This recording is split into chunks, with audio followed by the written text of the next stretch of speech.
Papa Oscoffa is not a prophet. He's not a prophet. How? Kì í ṣe ẹni tó gbẹ̀yàn jòkó tó ṣìnà fún yàn. Àṣedì ẹni tó wà nù ship. Tàkàwọ́ gbéra látọjọ́ yẹn rè o. Látọjọ́ t'Oscoffa ti lọ ààrẹ ni tó lè wá o. Àwọn tó ń lọ. Ẹ̀mí mímọ́ ò sí láàrin wa mọ́. Wọ́n ti banish ẹ̀.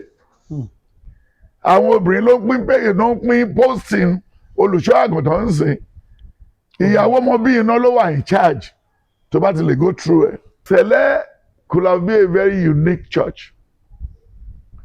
A wonderful church. Ó ní láti wówó ní Sẹ̀lẹ̀ kó tó rówó. But the good part of Sẹ̀lẹ̀ has been eroded. One, olórí wa bẹ́ sínú omi lójú wa nínú ship. Láì pọ́ìntì co-pilot, co-captain. Tí n bá lọ tán ẹni ni.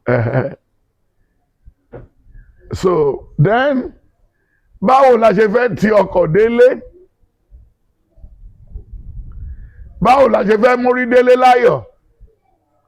First, when you look at John 15, verse 9 to the end. So tí Sẹ̀lẹ̀ tó béèrè, Sẹ̀lẹ̀ máa dá. Tí Sẹ̀lẹ̀ bá fẹ́ dá sà, gbogbo wa la máa rí. Tó bá jẹ́ pé láti ìgbà tí Oscoffa ti lọ, àti Ìbàdàn ti wà tó ti lọ. Tí a ń dá ní ọdọọdún, tí a ń ṣe 10 acres of land. Tá ń gbé caterpillar plow ẹ̀ ní Mẹ̀kọ́. Mẹ̀kọ́ àti wọ French country. Kí la ń kó síbẹ̀? Ọ̀gẹ̀dẹ̀. Kí la ń kó síbẹ̀? Paranta. Kí la ń kó síbẹ̀? Cashew. Kí la ń kó síbẹ̀? Mango. Kí la ń kó síbẹ̀? Àgbọn. Ká gbin àgbọn yẹn lọ bẹ́ẹ̀ ṣúà. Then ká tún wá padà. Ká máa gbin òpépé. Ká máa gbin mahogany. Ká máa gbin igi tó ń fi kọ́lé. Kò sígbà tí ìmẹ̀kọ ò ní relevant. A fi dábàá bí MKO Tibetan la fẹ́ mẹ́ ń kọ́. Ọjọ́ rí mi ti ń kúrú. So kan wẹ́ni tẹ́mi ẹ̀ máa gùn. Kọ́ máa mú MKO. Wọ́n ò fi hàn mí nítorí pé mo fẹ́ ṣe pastor. But I can be part of the board. Tí a máa put together. Bọ́ọ̀dù wù yín. Bẹ́ẹ̀ni Jíò yẹn. Yọ̀gbẹ́ tó wà wájú tí a tó bá fẹ́ lead yàn lọ sí Sabi Sansin tó jẹ́ platoon commander. Tí bọ́ǹbù bá ti já ẹ lórí dànù, àwọn tó kù túlẹ̀. Ṣé rí kì í ṣe nǹkan tí ó le. Ilé Sanmi Joyè lọ. I'm a president of 5 children. And Mama Tokpa is my personal secretary. Olóńgbà mi mójútó àwọn ọmọ ẹ̀ láti 1999. So that's my vice president. Ṣùgbọ́n nínú ìjọ yìí, èmi ti pàdé ọ̀rẹ́ yín kan ẹjọ́ ṣe kéré. Ó yá nǹkan tó wọlé olóhùn lála ni. Gani nìyẹn. Ẹgbẹ́ aláwọn dẹ̀ máa ń wá. Tábà sọ pa ipò tí Celestial Church wà lénìí. Àdépọ̀ ọ̀pọ̀lọpọ̀ ọ̀nà ni ó ń gbà fi dùn yín. Bẹ́ẹ̀ni. Bẹ́ẹ̀ ṣe máa ń sọ passionately bí ẹ kú rí báyìí. Bẹ́ẹ̀ni sir. Ṣe kú rí lè. Sà níbo ni Sẹ̀lẹ̀ ti miss ẹ? Based on your own. Ibi tí Sẹ̀lẹ̀ ti miss ẹ ti pọ̀ jù. Tá a bá fẹ́ parọ́. Tá a bá béèrè àwọn àgbà wọ̀nyẹn ti lọ. Tó bá béèrè lọ́wọ́ mi ń sìn pé àwọn ọmọ tí bàbá mi bí we are 25. Ṣé ti yẹ? We are 25. Àwọn tó kù ń sìn pẹ̀lú ìyàwó méjèèjì yẹn. Àwọn tó kù abẹ́ tó bí 13 àbí 15. Then lọ béèrè lọ́wọ́ bàbá mi. Iye àwọn mélòó ló gbóúnjẹ wá fún lájìlájì ìdè kò sí. Easter tó kọjá yìí. Bẹ́ẹ̀. Then kó lọ béèrè lọ́wọ́ bàbá.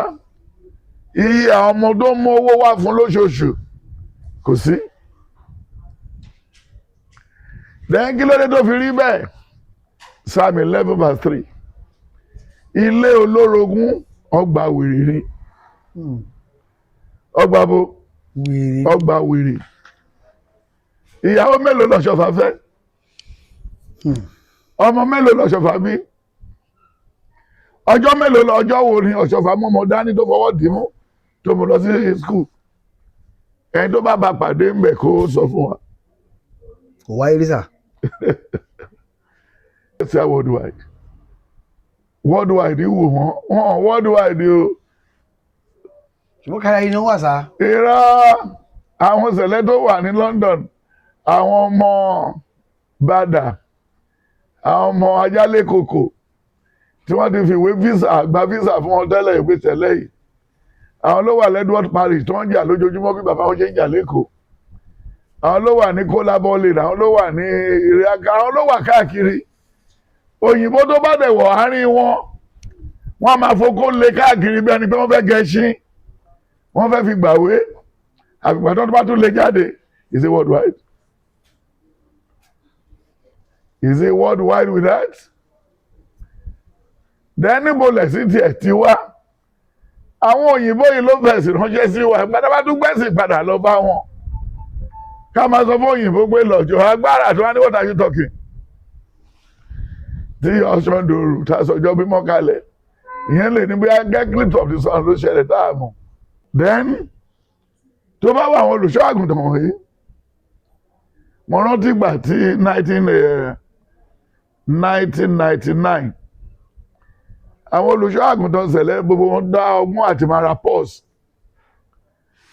tí wọ́n ń kówó sí, wọ́n máa fi sí apá lọ sí meeting káàkiri pé bí àwọn máa pàdé ìṣákọ́lẹ̀ lọ́nà. Wọn ò mọ́wọ́ sí pọ́ọ̀sì jáde ńlé o, wọ́n fẹ́ lọ harvest níbi tí wò ti fún. Sele could have been a very unique church, a wonderful church. Ó ní láti wówó ní Sele kó tó rówó, but the good part of Sele has been eroded. One, olórí wa bẹ́ sínú omi lójú wa nínú ship láì pọ́ìntì co-pilot, co-captain. tí n bá lọ tán ẹni ni. So then báwo la ṣe fẹ́ ti ọkọ̀ délé? Báwo la ṣe fẹ́ mórí délé láyọ̀? First, when you look at John 15 verse 9 to the end, ó ní tẹ́lẹ̀tẹ́lẹ̀ mo ń pè yín ní ọmọ ọ̀dọ̀, but ń ṣe àti lọ́lé ti súnmọ́, ní ò pè yín lọ́mọ ọ̀dọ̀ mọ́. Àbí? Then láì pè yín lọ́mọ ọ̀dọ̀ mọ́ yẹn mo fẹ́ ṣe báyìí o, ẹ máa wo iṣẹ́ tí mo ń ṣe. So lẹ́yìn tí n bá lọ tán ẹ̀yin lè máa bọ́ síbẹ̀. Papa Oscoffa is not a prophet. He's not a prophet. How? Kì í ṣe ẹni tó gbẹ̀yàn jòkó tó ṣìnà fún yàn. Agbára àṣẹ náà fún. Ìkan nínú àwọn tálẹ̀ǹtì yẹn ni. Ó dẹ̀ tún ní ìmọ̀ àyà. Àbí kò yẹ ń sè. So ó yàtọ̀ sí Marcus. Marcus yàtọ̀ sí Oscoffa o. Ìkan táwọn bàbá Oscoffa máa fi ríjọba àrùn wọ̀. Mo lè má ríjọba àrùn wọ̀ torí èmi náà fún ní torchlight. Iye àwọn tó rọ́ sí gọ́tà wọ́n máa bí mí àti ìrandíran mi. Bàbá Oscoffa ò ní much trouble. Iṣẹ́ tó ń ran òpọ̀. Ó ní níbi tó ti ń la pákó tó ń wá pákó lọ ṣe gbogbo ẹ̀. Ó ní ẹ̀mí mọ́ kọ sí. Kò mẹ́mí mọ́ yẹn kúrò nílé, ó kọ sí lọ́nà nínú gbóyè. So lẹ́yìn tó kọ sí tán, ó sọ pé òun fẹ́ ran níṣẹ́. Òun gbèjọ yìí lé lọ́wọ́, kò gbèdé lọ́wọ́ sọ fún ni. Torí ṣe la rẹ́gísítà ti Nàìjíríà. Ṣé náà tún rẹ́gísítà ti Kútọ́nù? Lọ́tọ̀ọ̀tọ̀. Bẹ́ẹ̀ni sà. So nígbà tí wọ́n dẹ̀ ti gbélé lọ́wọ́, ó nígbà tó ń kúrò mẹ́ tó ń padà bọ̀, ó ti táṣírí nǹkan tó máa ṣẹlẹ̀ sí Sẹ̀lẹ̀. Kọ́lọ́run ṣe kí ni? Kó jẹ́ kí ó sùn dáadáa níbi tó wà. Pé òun pàdé àwọn creature mẹ́ta kan gbà tó ń bọ̀. Ó pàdé ejò. That's to say, nínú ọgbà Eden, nǹkan tó ṣẹlẹ̀ sí Sẹ̀lẹ̀ fẹ́ jọ ti Eden. Genesis 3:1-15. Ó ní ejò ló tàn wá jẹ. Ejò ló ṣe kí ni? ló tàn wá Ló jẹ. tàn wá jẹ. Ló fún obìnrin yẹn ní èso. Bọ́ nígbà tó yá irọ́ ò ṣe é bò mọ́lẹ̀ ní chapter 4. Only now we know because we have an intercourse. Thank God it's not too bitter with me. Torí pé mo fún ìyàwó mi lóyún ó bí Ísọ̀ àti Cain and Abel. Lẹ́yìn ló gbà ìyàwó méjèèjì rádaràda. Torí wọ́n ṣe nǹkan tí àsìkò tí ì tó. Tó bá rẹ̀ tó gboyún ní age of 18, age of 21. Tó bá rà àwọn ọmọ yẹn níta, wọ́n máa ń ṣe bí ọ̀dẹ̀ torí ẹ̀jẹ̀ kògbókògbó on not matured blood. Àwọn ọmọ yẹn lè ga sódì, wọ́n lè ṣe anything but wọn ò ní brain. Ṣùgbọ́n kan ní mo sọ ní sè. So lẹ́yìn tí yẹn rí bẹ́ẹ̀ tó wo ṣẹlẹ̀ yẹn sọ pé. Ẹ ló parí nǹkan mẹ́ta. Ó pàdé nǹkan mẹ́ta, ó pàdé ejò. Then ó tún pàdé ọ̀bọ. Ó pàdé kí ni? Ọ̀bọ. Then lẹ́yìn tó pàdé ọ̀bọ tán, ó tún wá pàdé ẹyẹ ọ̀kín. Gbogbo ẹ ti pé o. Ó sì nítumọ̀. Bẹ́ẹ̀ ni kò sí ìmọ̀ta tó lè ṣe sí i. The first one nínú àwọn tó wà láàbò tejò yẹn rèé o. Àwọn tó wà láàbò tí wọ́n lé kúrò lé tí wọ́n rí lé ní Mushin ní Riakari lábúlé ìrókò tí wọ́n kó wọ abẹ́ olùṣọ́ àgùntàn ń bì. Wọ́n dẹ̀ ṣe 18 years nínú ọgbà yìí pé wọ́n wálé wọ́n wáṣẹ́. Wọ́n dẹ̀ tún bímọ nínú ààbò torí Celestial dàbí wọn alára àmọ̀yà wọ́n dàbí ẹlẹ́dẹ̀. So nígbà tó ti ká gbogbo ẹ̀ sọ́wọ́ tán ó wá lọ́lọ́run ti pè ún. Ó wá ní kí ni? Ó wá lọ́lọ́run ti kí ni? Ọlọ́run ti pè ún.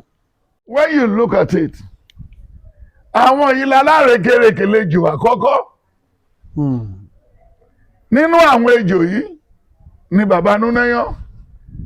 Nínú àwọn ejò yìí ni bàbá Foríkan. Nínú àwọn ejò yìí ni bàbá Bàdà. Ní gbogbo àwọn èèyàn àti bàbá Ọ̀ṣì.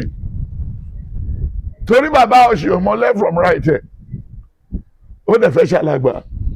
Kò dẹ̀ lọ training. Ìyẹn náà fi gbé mọ́tò fún mi recently tí ó ti ju 20 years ago.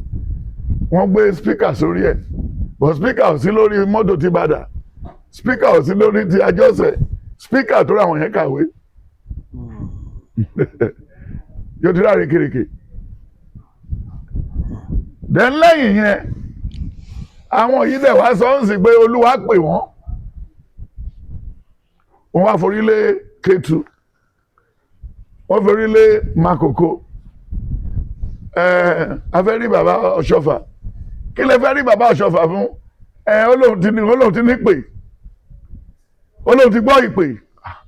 Ìpè wo? Bàbá Oscoffa ò lè béèrè pé ìpè wo lẹ gbọ́? Ibi tí wọ́n ti kó bọ̀wọ́ bàbá Oscoffa nìyẹn. So wá di pé wọ́n kàn gbà wọ́n wọlé. Ìmí ti dóbìnrin dákú kó tó gbọ́ ìpè o. Ìmí ìkẹrẹ́ ó ti jalè dákú ó ti lọ sẹ́wọ̀n lẹ́ẹ̀mejì. No background checking. Ọkọ̀ gba gbogbo wọn. Ọkọ̀ kò wọlé bẹ́ẹ̀ bí epo rọ̀bì tí wọ́n fine tune. Ibi tá rékèrékè ti wọ̀. Dẹ́ nígbà tí ìjà wa tún bẹ́ láàrin olùṣọ́ àgùntàn àtàwọn wòlíì. Wòlíì ni mí, wòlíì dà ní mí. Máa wá mọ́ ilẹ̀ lọ sí Àkàngẹ̀. Máa wálẹ̀ sọ́nà Abẹ́òkúta. Máa wálẹ̀ lọ sọ́nà Ìjòfì àti Ìjókòó. Nígbà tó ń dọ̀hùn, orúkọ wo ni wọ́n á pè? Ìlérí Olúwa ṣe farish. Ṣé wọ́n rọ́lọ́run rí rárá? Ìlérí wo lọ́lọ́ bá wọn dá? Ṣebí máa yìí ló ní ká lọ máa gbáyìn lórí ilẹ̀. That's Papa God. But go and till the land. Is he going to set up altar? No. So àrékèrèkè tí ó wọ ọbẹ̀ nìyẹn. So kò dẹ̀ sí ìṣẹ̀lẹ̀ tó fẹ́ ṣe oníbodè. Bọ́ọ̀lù ọ̀hún ṣe pé wọ́n yẹn wọ́n fẹ́ délé oṣù. Wọ́n lè má mọ̀ wá tún ṣe o. wọ́n lè má máa ní ti ṣe bọ̀ tó owó yẹn ní the only thing àti kórè àtàmì òróró so yẹn ló wà lọ́pọlọ ejò àrékèrèkè yẹn ni ó kọ́ ba first face jẹ́ àwọn bàbá tó da àgbàlagbà lẹ́ni míì nínú wọn télọ̀ ìmí lọ ń bá bàbá Ọ̀ṣọ́fà kọ́ṣẹ́ wá láti Kútọ́nù so á wà lábẹ́ ṣé bàbá Ọ̀ṣọ́fà ń bẹ̀ àtòróró tó ti ṣe wá láti Kútọ́nù so a máa ta díẹ̀díẹ̀ fáwọn Nàìjíríà àwọn àtúnṣiṣẹ́ lọ àtúnjá sínú oko lọ bẹ́ẹ̀ nìbàdàn ní Màlété ní Yemẹtu so gbogbo ẹ̀. ọ̀bọ bẹ̀ ń kọ́ mọ́ǹkì rẹ̀ ló pa. No máa ṣe àlàyé tó àrékè dẹ́gí ló gbẹ̀yìn ejò tinú Garden of Eden Olúwa lé àwọn tẹ́jọ́ dára mú ó lé wọn dànù bọ́ bàbá Ọ̀ṣọ́fà kò kíyèsí wọn ó rò pé Olúwa máa yí olè padà olè ń jingiri sí ni olè ń pọ̀ sí because bàbá Ọ̀ṣọ́fà ò ká dé Luke 23 láti verse 16 to 29 ó ní dá Bárábà sílẹ̀ so àwọn Bárábà yẹn ló wá rọwọ́ sẹ̀lẹ̀ ibù tó bá rí ìkórè tá ń ṣe yìí àwọn tó bá bàbá Ọ̀ṣọ́fà ṣọ̀rẹ́ tí wọ́n wá sọ́tọ̀ ṣẹ́ fún bàbá Ọ̀ṣọ́fà wọ́n ní kó máa gbé wúrẹ́ wá kán gbé nǹkan wá tí àwọn èèyàn lè rà kì í ṣẹ̀mí mọ́ ló sọ pé ká kó kórè jọ èrè oko náà ní ká kó jọ o bẹ́ẹ̀ kì í ṣẹ̀mí mọ́ ló ní ká máa ta kándù o àwọn alárekereke yìí ni o. àbí bàzá. kò ní bó ní bàzá wà ìwọ ní gàrí mo ní ṣùgbọ́n mo fẹ́ ra aṣọ lọ́dọ̀ ẹ̀ ní bàzá fún ìwọ àgbẹ̀ ìmí àgbẹ̀ ìyẹn àgbẹ̀ gbogbo nǹkan tó ní tí a kójọ síbẹ̀ ni mo ní tá a bá parí kó lè máa lọ lé ní. but wọ́n á tún wá máa parọ́ mẹ́mí mímọ́ so àwọn tó join through the window Matthew sọ 10 tó bá ka Matthew 10 rí wàá ronú ó láwọn kan wá gbójú window ó láwọn kan gbẹnu ọ̀nà ó ló wá gbé wọ́n ti gbẹnu ọ̀nà wọ́n ti rí mi èmi á ti sọ fún pé àlàáfíà àwọn náà ti ní àlàáfíà sá bọ̀ ní sojú window náà gbà àwọn tó gbójú window wọn wó obìnrin wá sáyé akọrin wọ́n wá kí ni wọ́n wá dára akọrin àwọn obìnrin wọn wá sáyàwó wa ìdájà àwọn tó wà ń ṣẹlẹ̀ lé àwọn olùṣọ́ wọ̀nyí inú ìṣẹ̀lẹ̀ náà ṣẹ̀ ti mú àwọn ìyàwó tó mú wọ̀nyí o eléyìí tó ń mú dé ìṣẹ̀lẹ̀ wọn ti já yẹn lẹ̀ torí wọ́n fẹ́ kí gbàdíyàn ti jẹ́ wòlíì kó lè máa bá wọn jí iṣẹ́ kọ́ tó bá ti rí àwọn káà ńláńlá tó wá sáyìíká so àwọn wòlíì yẹn kó sínú ẹ̀mí wọ́n ti mú Miss Paris kẹ́rì wọ́n ti yóò kẹ́rì ojú wọn atọ́nà lẹ̀ wọ́n máa tú chachachachacha kí náà ń jẹ́ so wọ́n máa fi yẹn ta kándù wọ́n máa fi yẹn so àwọn èèyàn mọ́lẹ̀ wọ́n máa fi yẹn da ìjọ rú so ìjọ wa gó bí ẹ̀mí mímọ́ Ọlọ́run ṣe yẹ kó nọ́tọ̀ ìjọ wọ́n ti gbé ìjọ sáré. bí bó ṣe yẹ lọ. bẹ́ẹ̀ ni sà so ká tó wá padà sí orí ọ̀bọ àwọn ọ̀bọ tó kù ń sìn ní mo bí yìí náà ọ̀bọ ni àwọn ọmọ Ọ̀ṣọ́fà ọ̀bọ ni wọ́n àwọn olùṣọ́ àgùntàn tó rí wọ̀nyí ọ̀bọ ni wọ́n. Kí ló ṣẹlẹ̀ ọ̀bọ lè bẹ́ láti orí igi kan sí kejì ìyẹn ló máa ṣẹlẹ̀ sí lẹ́yìn June tó ń bọ̀ yìí. bẹ́ẹ̀ ni àwọn èèyàn máa lọ kórè káàkiri wọ́n máa bẹ́ kiri ẹni tó jà ní Àlímọ̀ṣọ́ parish 1 tó yẹ ká dá sẹ̀rí ẹ̀ka pọ́nìṣì ẹ̀ ó dẹ̀ gbé sùtánà ẹ̀ ó lọ sí Ìkẹjà 2 kí ló ṣe yẹn ó bẹ́ bí ọ̀bọ ó níjọ kan lọ́jọ́ ó bẹ́ kiri ni so tó bá ti wá dé orí igi tó léso nú ẹ̀ wọ́n wá jòkó tì so bí wọ́n bá ti rí ẹni tọkọ ẹ̀kú tó 10 tó lùṣọ́ ọ̀dẹ̀ mọ́ bó ṣe máa ṣe wọ́n bẹ̀ sí kò àwọn fi sára kú wọ́n bẹ̀ sí jọ̀ wọ́n mọ́lẹ̀ bí ọ̀pọ̀lọ́ wọ́n máa jọ̀ wọ́n mọ́lẹ̀ ìyẹn èrò àwọn máa pọ̀ oní tó bá débi tó ń gbé ń parọ́ tó bá dé bẹ̀rù rẹpẹtẹ ni ibi wọ́n gbé sọ̀rọ̀ Olúwa òṣàṣà ènìyàn ló máa dúró gbọ́ bí ọ̀bọ ṣe rí nìyẹn. then lẹ́yìn gbogbo sọ́mà dúdú yìí bá lọ tán ní ìgbẹ̀yìn pẹ́yìn àṣemáyìn Ọlọ́run lógo àwa ṣẹ̀wárí kọ́lọ̀ nǹkan tó yẹ ká mú jáde ṣe wọn pé olówó ló máa tọ́jú ẹyẹ ọ̀kín sínú ọgbà ẹ̀ and then kò sẹ́ni tó máa rẹ́yìn ẹyẹ ọ̀kí tó lè domi sí lára. So ìgbẹ̀yìn yẹn Celestial dàbí ewúro ni o. Ìgbẹ̀yìn sì máa ṣe kí ni? Ó sì máa da nígbẹ̀yìn ọ̀rọ̀. Ọ̀rọ̀ Ọlọ́run ò lè lọ láláìṣẹ. When you look at Isaiah 59, Isaiah 55 from 10. But àwọn olóńgọ̀ sí kí ni Psalm 55, 10 to 17. Then when you look at what he said, in 1 Timothy 3, 1 to 10, only perilous time will surely come. So nígbà tó ga wa ti bẹ́ sódò lójijì, ṣé Ọlọ́run ló ṣe mistake ni àbí ikú? Ó yẹ ká lè mọ̀ pé ọ̀gá wa. When you want to go to where you don't supposed to be, a lot of good bad thing may happen to you. Báwo lèèyàn ṣe fẹ́ ní káà? Kó tún lọ dúró sínú bus stop Òṣòdì, Ìyànà Pájà, gbóhùn fẹ́ lọ sí Agége. Kí mọ́ọ̀lù ẹ̀ṣẹ̀ tó wáyà lọ pa ní mú àwọn èèyàn tó wà ń bẹ̀. Wọ́n á bèrè pé níbo ló tọ́jú jíìpù ẹ̀ sí. Òṣèbó ní mọ́tò. So láwọn tó lè rán lọ. So bí a ṣe di ẹni tó wà nù ship ta káwọ́ gbéra látọjọ́ yẹn rè o. Látọjọ́ tọ́ṣọ̀fà ti lọ ààrẹ ni tó lè wá o. Àwọn tó ń lọ. Ṣé nínú yẹn ló fẹ́ wọ̀ wá? Nínú yẹn ní interior motive tiẹ̀. Ṣé Gabriel ló fẹ́ wà wá? Ṣé Marcus ló fẹ́ wà wá? Then àwọn tó fẹ́ wà wá wọ̀nyí, kí ni background check wọn? Ṣé bí ẹni tí ò mẹ̀mí mímọ́? Báwo ló ṣe fẹ́ sọ pé ẹ̀mí mọ́ jíṣẹ́ ẹ̀mí mọ́ rán mi sí ẹ? Kò lọ bá ọ̀ṣọ́, kò lọ bá Adébóyè tí ẹ̀ ṣe lọ sẹ̀lẹ̀ rí.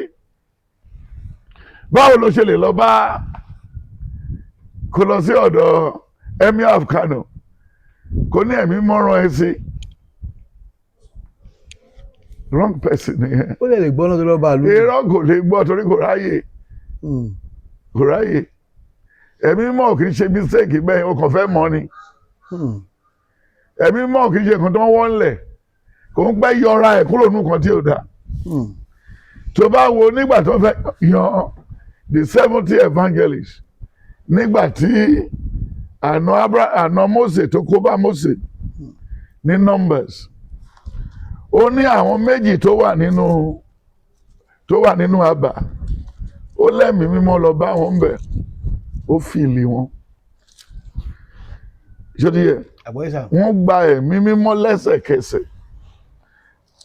So yẹn ló wá mú ìdí ẹ̀ kalẹ̀ pé yes, Ọlọ́run lọ́lọ́run á máa jẹ́. Àwọn tá a lè gbé láàárọ̀ ta rí pé wọ́n sick ta fi wọ́n lẹ̀ sí ibùdó, àwọn náà ti gba ẹ̀mí mímọ́, inú wọn dùn. Wọ́n wá rí pé kò síbi tí ẹ̀mí mímọ́ ò lè dé bí àárín ta ló dẹ̀ kó bá Mósè àná ẹ̀. Ó ní ìwọ ó yá dá ara ẹ lágara. Iṣẹ́ yìí ti pọ̀jù fún ẹnìkan. Ìyẹn wá ní ó ní kó pín iṣẹ́ yẹn fáwọn èèyàn, kò dẹ̀ tí ìtásìkò lójú Ọlọ́run, òun fúnra ẹ̀ ló kàn ní kán pín iṣẹ́ yẹn.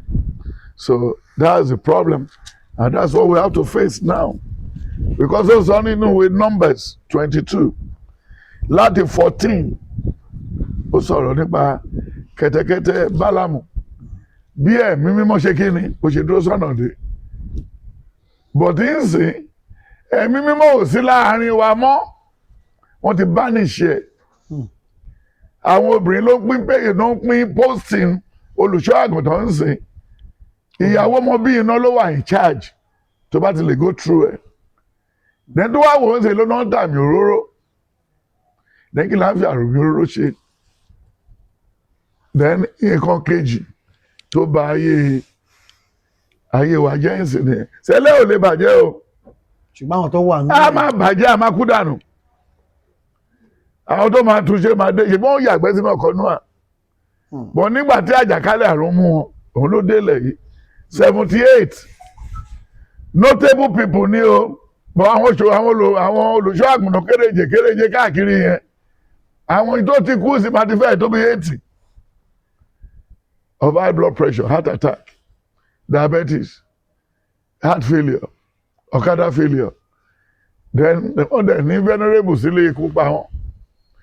Wọ́n fi odidi oṣù mẹ́jọ wá owó venerable tó fẹ́ kó lọ fún mọ́bí iná. Mọ́bí iná tàbí rúrú fáwọn tí ò tiẹ̀ máa ṣe tó wọ̀ wá.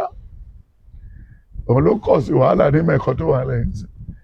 Àwọn ATM ti gbowó, wọ́n wá dispense òróró. ATM ó ti gba owó, bọ̀ kò fẹ́ dispense òróró. Àwọn ATM sà. Àwọn àgbààgbà tí mo bí iná ní ATM. Wọ́n mú káàdì jẹ. Gbogbo owó ni. Wọ́n dispense. Wọ́n dẹ̀ ti sọ fún wọn tẹ́lẹ̀ kí wọ́n máa kàbùkù ní mẹ́kọ. Ó wà nínú. Iná ọ̀rọ̀ ti tọ́dún 5 tí mo ti sọ fún wọn. Tí ọwọ́ wọn bá ba mo bí iná lọ́jọ́ yẹn, ìkùlù àbínú the first pastor tó máa fọwọ́ nà pa. Because the people they were so annoyed. Do you remember the story about women riot? 1929. Wọ́n ra ráìsì sílé mẹ́jọ láàárọ̀. Pẹ̀lú wá di lálẹ́ wọ́n tún ní 1,008. Báwo ló ṣe jẹ́? So bí ó ṣe rí ni. Nínú ọ̀rọ̀ ìsà sọ pé nígbẹ̀yìngbẹ̀yìn ìṣẹ̀lẹ̀ ń palàbọ̀ wá. Ẹ̀sà ṣẹlẹ̀ ò lè bàjẹ́. Ṣé ó rò pé o máa lọ sí múra ní time tó lọ yẹn? Ṣé mọ́tò tó ń pààrọ̀ yìí? Ṣé bẹ́ẹ̀ ni bàbá ẹ ṣe pààrọ̀ ẹ̀? Wọ́n mọ̀ gbé ẹ sókè ní pé ọmọ yìí máa ní lárí. So Ọlọ́run ló ní, ayé ló ṣe time, Ọlọ́run ló ṣe season. Ẹni tó bá dẹ̀ ti wá aago aláago ṣiṣẹ́, ọjọ́ orí ẹ̀ ò ní stop. So Ecclesiastes 3, only there is time for everything under heaven. So we should wait and see. So tí ṣẹlẹ̀ tó béèrè, ṣẹlẹ̀ máa dá. Tí ṣẹlẹ̀ bá fẹ́ dá sà, gbogbo wa la máa rí.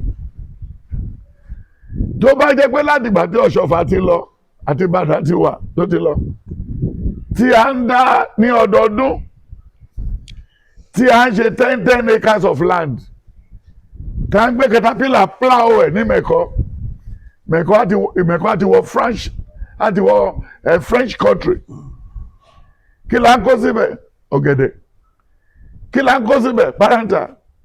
Kí la ń kó síbẹ̀? Cashew. Kí la ń kó síbẹ̀? Mango. Kí la ń kó síbẹ̀? Àgbọn. Ká gbin àgbọn yẹn lọ bẹ́ẹ̀ ṣúà.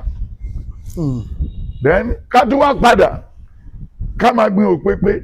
Ká máa gbin mahogany. Ká máa gbin igi tó ń fi kọ́lé. Kò sígbà tí ìmẹ̀kọ ò ní relevant. Torí sawmill máa wà.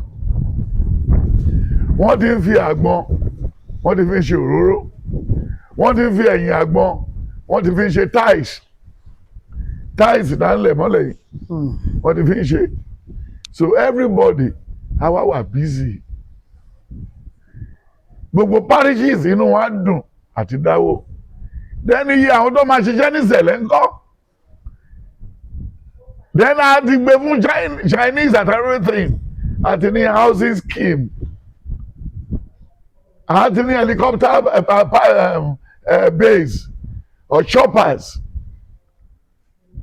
Ọjọ́ táwọn tó wà lákùrẹ́ bá fi wá tàmì òróró, the shoppers will be busy.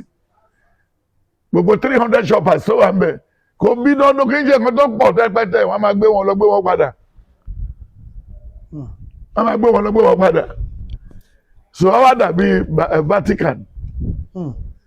Then cathedral tó yẹ kó wà ní Mẹ̀kọ́ yẹ kó tó 20. So ìwọ ló máa mẹ́lẹ̀ tó bá ti fẹ́ lọ jọ́sìn ń bẹ̀. Tó bá wù ẹ́. Ẹbẹ̀ ni sà. Then factory ńkọ́, wọ́n á ti máa ṣe sùtánà. Every year wọ́n máa design different sùtánà. Then bakery ńkọ́, oúnjẹ ẹ̀mí, ká pe búrẹ́dì sẹ̀lẹ̀ ní oúnjẹ ẹ̀mí. Ká dẹ̀ ṣe kó wà òkè. Táyà máa dùrà. Yes sir. But àwọn òyìnbó wọ́n ti mú kọ́kọ́rọ́ dání bíi ti ẹni tí kò ń halẹ̀ mọ́. Wọn ò fẹ́ ṣe kankan lẹ̀ fọmọ. Àwọn tọ́jọ́ ń kọ́ hòtẹ́ẹ̀lì, wọ́n dẹ̀ ń fi ìyàwó pa ẹ̀ta. wàhálà náà tún tó ń kó sọ́run sẹ̀lẹ̀ sí nígbà tí sẹ̀lẹ̀ kan bá níyàwó mẹ́rin tó níyàwó mẹ́jọ tó lóun wọ bàtà Ọ̀ṣọ́fà ṣé kò yẹ ká gba bàtà yẹn lẹ́sẹ̀ ká gé. bàbá tọ́lọ́ bá pè é pé ó yá lọ ṣe olórí sẹ̀lẹ̀ ńkọ́ ṣé ẹ tiẹ̀ ṣe tán. ẹnìkan ò lè tẹ́lẹ̀ ìdí tóbi ju ẹni tí pásọ̀ kan máa jẹ́ ẹ̀ ìṣọ́gbẹ́ ẹni tó ṣe olórí ìjọ lágége ní Kútọ́nù everywhere kọ́mítì ló lè gbé ẹrù sẹ̀lẹ̀ ní wọ́n wá lé olórí kan tí ó tó máa jẹ́ wòlíì tó gbóná láti máa jíṣẹ́ ránṣẹ́ sí Canada láti máa jíṣẹ́ sí Milan láti máa jíṣẹ́ fún Nàìjíríà kí president Nàìjíríà ní time tó wá ní November láti wá gba template nǹkan tá a máa ṣe ó sì máa rí bẹ́ẹ̀. tábà bí MKO Tibetan la fẹ́ mẹ́ ń kọ́. ọjọ́ rí mi ti ń kúrú sọ̀kan wẹ́ni tẹ́mi ẹ̀ máa gùn kọ́ máa mú MKO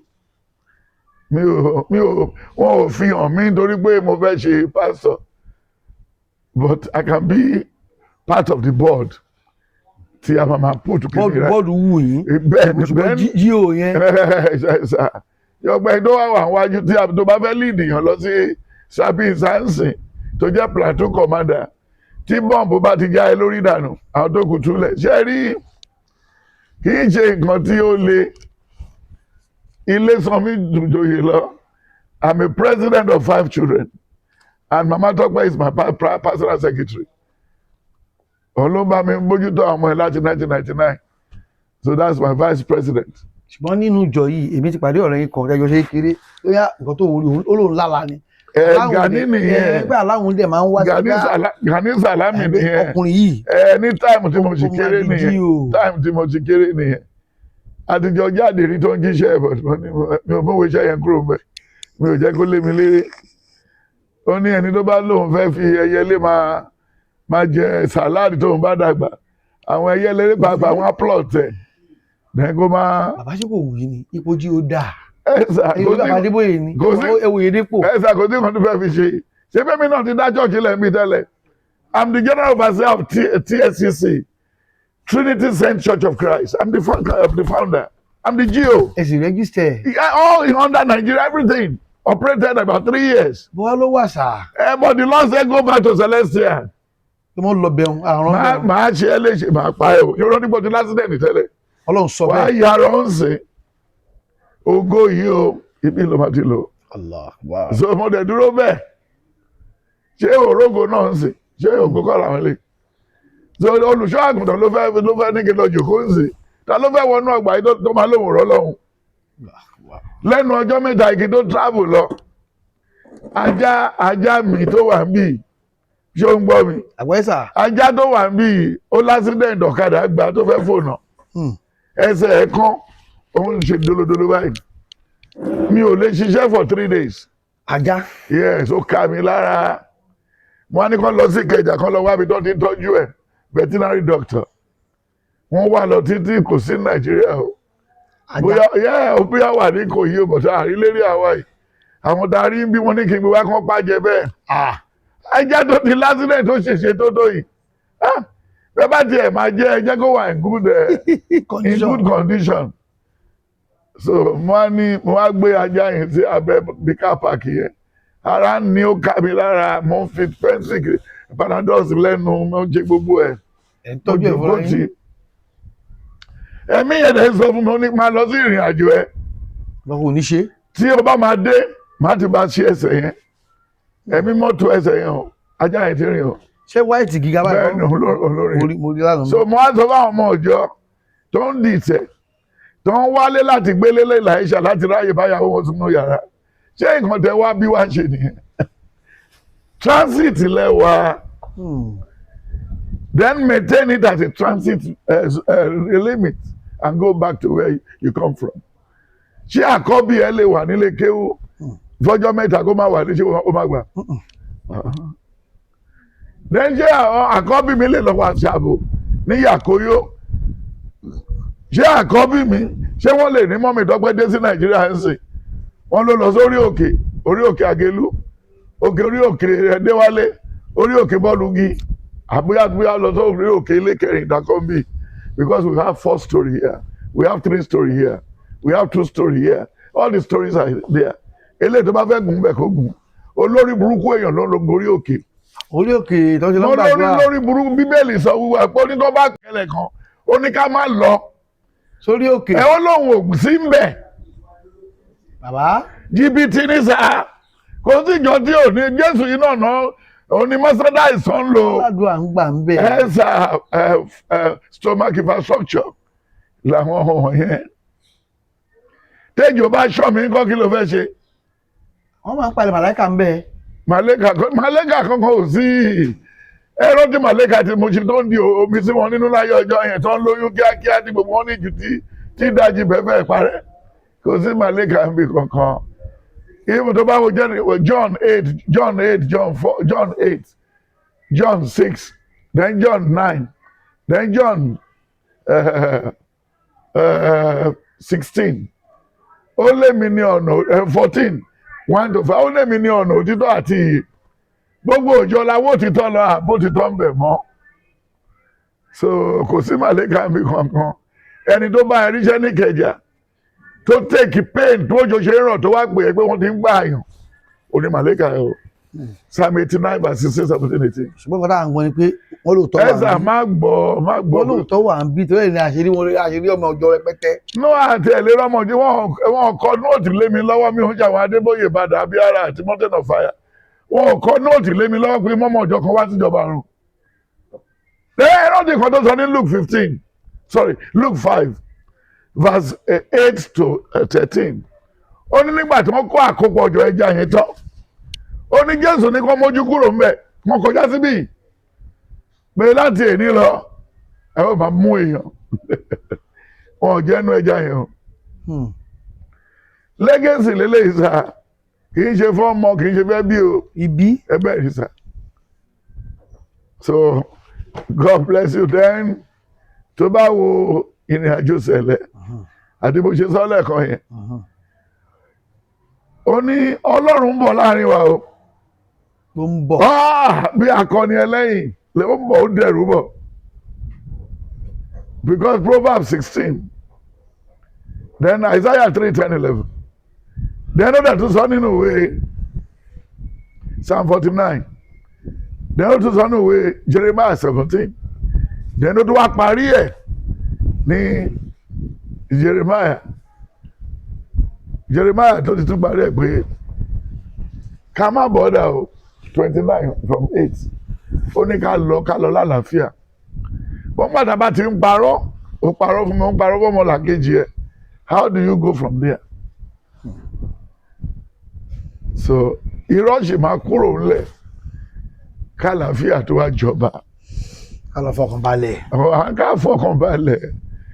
Gbogbo àwọn tó ṣe rere wọ́n á dúró jẹ rere wọn. Gbogbo àwọn tó ṣe wóoru Babangida náà ọ̀sán ọjọ́ kan náà jọ dìmọ̀. Vibrant army officers Igbo Yorùbá ó dá àwọn séjì Igbo wọnú ilé ọlọ́jọ̀kọ́. Olóhùn wà lórí ìjókòó tó ń jẹrà yẹn. Abíọ́lá ń dó ìyàwó arọ́mọláràn. Oníkó wá gbowó lọ́wọ́ tó fi bíbáṣu kẹ́. Àti rí gbogbo bó ṣe lọ o. Isaiah 3, 10, 11. Ó ní sọ fún olódodo pé yóò dára fún. Then Proverbs 10. Ó ní irun funfun adé orí arúgbó ni. Tí wọ́n bá gbà ní ìrọ̀rùn tí ó bá jẹ́ ìṣẹ́ ló kọ́lọ̀ irun ẹ̀. Ó ṣe sọ ni.